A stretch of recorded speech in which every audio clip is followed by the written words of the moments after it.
नमस्कार। आज हम भारतीय स्वतंत्रता आंदोलन के इतिहास में एक ऐसे साल की बात करेंगे जिसने आगे की पूरी दिशा बदल दी। साल था 1915।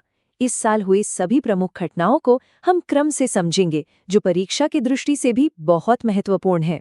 तो आज की हमारी चर्चा इन 5 खंडों में बटी होगी। हम देखेंगे कि कैसे 1915 एक निर्णायक साल बना, कैसे नेतृत्व में बदलाव आया, गदर विद्रोह का क्या हुआ, क्रांति के कौन से नए मोर्चे खुले और आखिर में कांग्रेस का भविष्य किस ओर जा रहा था। तो चलिए शुरू करते हैं। तो सबसे पहले बात करते हैं पहले खंड की। 1915 एक निर्णायक वर्ष। ये वो साल था जिसने वाकई स्वतंत्रता संग्राम को एक बिल्कुल नया आकार दिया। कहानी शुरू होती है 9 जनवरी से। इस दिन महात्मा गांधी पूरे 21 साल दक्षिण अफ्रीका में बिताने के बाद आखिरकार भारत वापस लौटे। उनका आगमन बंबई में हुआ। ये घटना भारतीय स्वतंत्रता संग्राम के लिए एक बहुत बड़ा और निर्णायक मोड़ साबित हुई और इसी ऐतिहासिक दिन की याद में आज भी प्रवासी भारतीय दिवस मनाया जाता है। अब देखिए, उस समय पहला विश्व युद्ध चल रहा था और उसका असर दुनिया भर में महसूस किया जा रहा था। इसी क्रम में 15 फरवरी को सिंगापुर में तैनात 5वीं लाइट इन्फेंट्री की भारतीय टुकड़ियों ने अंग्रेजों के खिलाफ एक सशस्त्र विद्रोह कर दिया। अब जहां एक तरफ ये सब हो रहा था, वहीं भारतीय राजनीति के अंदर भी एक बड़ा बदलाव आ रहा था। ये है हमारा दूसरा खंड, नेतृत्व का परिवर्तन और खास तौर पर नरमपंथी नेतृत्व का अवसान। 19 फरवरी को एक बड़ी क्षति हुई। नरमपंथी दल के कद्दावर नेता और महात्मा गांधी के राजनीतिक गुरु गोपाल कृष्ण गोखले का निधन हो गया।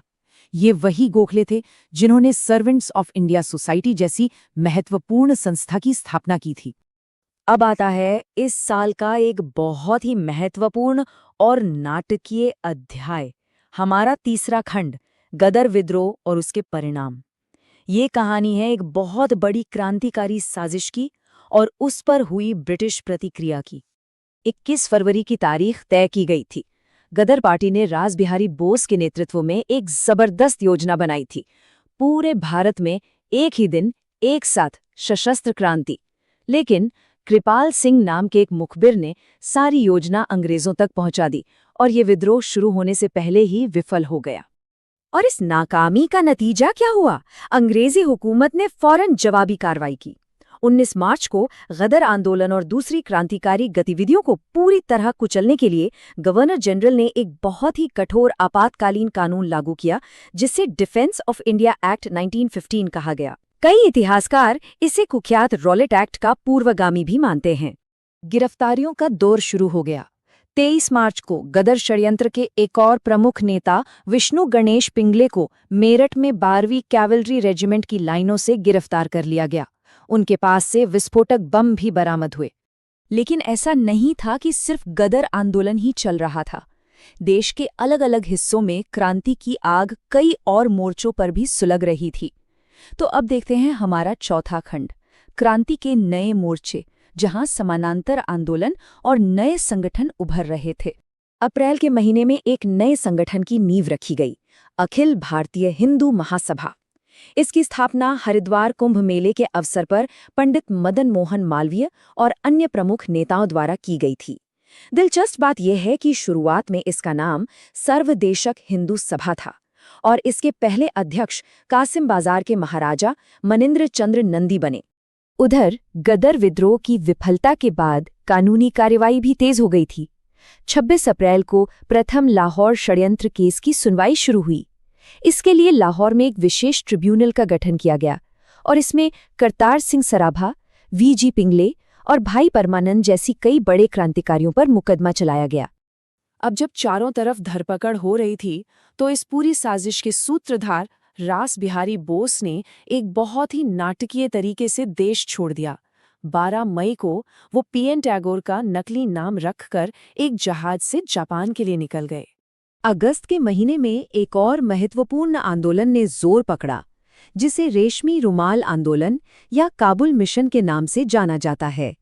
इसमें देवबंद आंदोलन के प्रमुख नेता मौलाना उबैदुल्ला सिंधी काबुल यानी अफगानिस्तान पहुंचे और वहां से उन्होंने भारत की आज़ादी के लिए विदेशी समर्थन जुटाने का अभियान शुरू किया।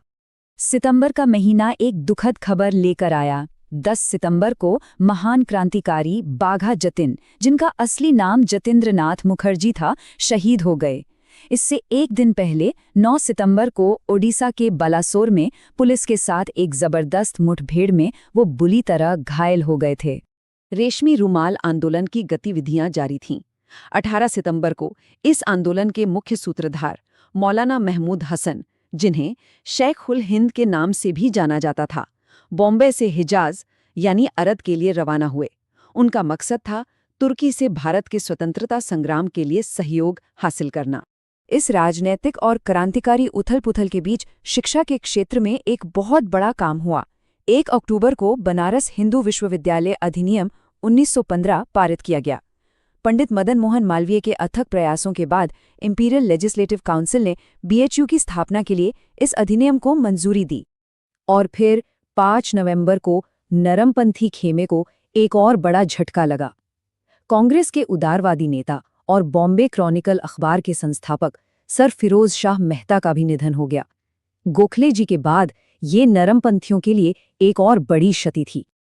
अब साल के अंत में एक बहुत ही असाधारण घटना घटी। 1 दिसंबर को काबुल में भारत की पहली अंतरिम यानी प्रोविजनल सरकार की स्थापना की गई।